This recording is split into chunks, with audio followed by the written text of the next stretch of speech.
Bhopal crime branch के ACP Shailendra Singh Chauhan ने केसरिया news से बातचीत में आगामी बोर्ड परीक्षाओं को लेकर अहम अपील की है। एसीपी चौहान ने छात्रों और अभिभावकों को आगाह करते हुए कहा कि परीक्षा के समय सोशल मीडिया या ऑनलाइन माध्यमों से पेपर दिलाने जैसे किसी भी प्रकार के प्रलोभन से दूर रहें। उन्होंने स्पष्ट किया कि इस तरह के फर्जी ऑफर न सिर्फ धोखाधड़ी हैं, बल्कि कानूनी कार्रवाई का कारण भी बन सकते हैं।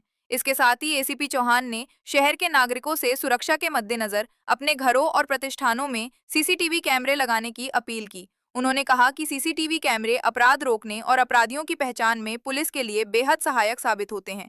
पुलिस ने सभी नागरिकों से सतर्क रहने और किसी भी संदिग्ध गतिविधि की सूचना तुरंत पुलिस को देने की अपील की है। तो सलाह है कि बच्चों के साथ साथ माँ बाप और शिक्षकों को भी कि बच्चे पहले अपना ध्यान परीक्षा पर केंद्रित करें। अब एक नया साइबर फ्रॉड इस समय पे जो शुरू होता है, इस समय पे जो साइबर फ्रॉड के जो नई प्रैक्टिस होती है वो नकली पेपर के नाम से ग्रुप बनाते हैं। ये ग्रुप टेलीग्राम ग्रुप में बनते हैं, व्हाट्सएप ग्रुप में बनते हैं या लिंक्स के माध्यम से आते हैं। आपको ज्वाइन करना होता है और ये दावा करते हैं जो भी कीमत वो तय करते हैं उसमें आपको कल आने वाला पेपर देते हैं। पेपर एक तो वो नकली होता है, मतलब पेपर वो असली पेपर नहीं होता। दूसरा, बच्चों का करियर, उनका समय सब खराब होता है।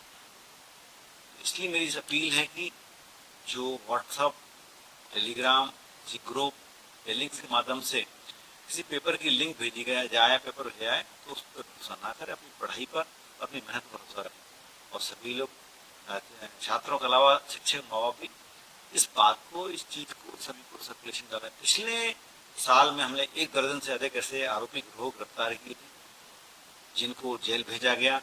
इनमें अधिकांश छात्र ही थे। वो छात्र उन्होंने पहले पेपर खरीदा, फिर बेच के वो पेपर की पैसे निकालने के चक्कर में या उसकी कीमत अदा करने के चक्कर में लोग फंसे।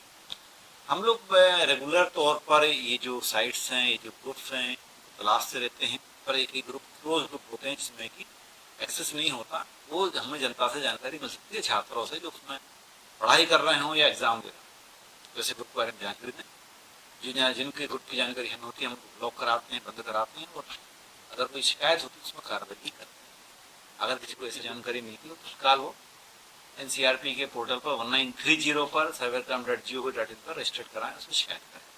इसके अलावा क्राइम ब्रांच कार्य कर रहा है।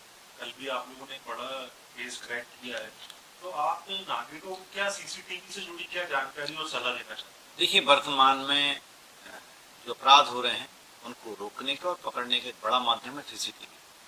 यदि हम एज ए नागरिक, पुलिस तो चाहती है हम लोग उसका उपयोग करते हैं, पर हर नागरिक को चाहिए कि वो अपने घर में, अपने परिसर में, अपने कॉलेज में, बगीचे, अपने घर पे लगे आसपास की सड़क जहाँ उसका एक्सेस होता है, या दुकानदार जिस दुकान पे जाते हैं उस दुकान पे भी वो इंसिस्ट करे कि वो जहाँ से सामान खरीदता है सीसीटीवी लगाए, जिस ऑफिस में काम करता है वहाँ सीसीटीवी लगे।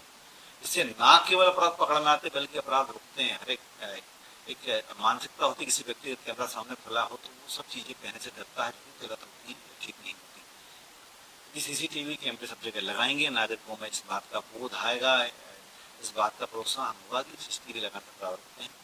तो इससे काफी हद तक उनके खिलाफ होने वाले अपराध की कॉलोनी होने वाली चोरियां और अनापराधों को रोक लगी और पुलिस को इसे पकड़ने में मदद मिलेगी। अल्टीमेटली फायदा इसको नागरिक को ही होना है और बहुत बड़ा खर्चा नहीं। आजकल बहुत छोटे छोटे सस्ते कैमरे, छोटे सिंगल कैमरे, या आप बिना डीवीआर के लगाना चाहते तो छोटे कैमरे मिलते हैं, उनको लगाया जा सकता है।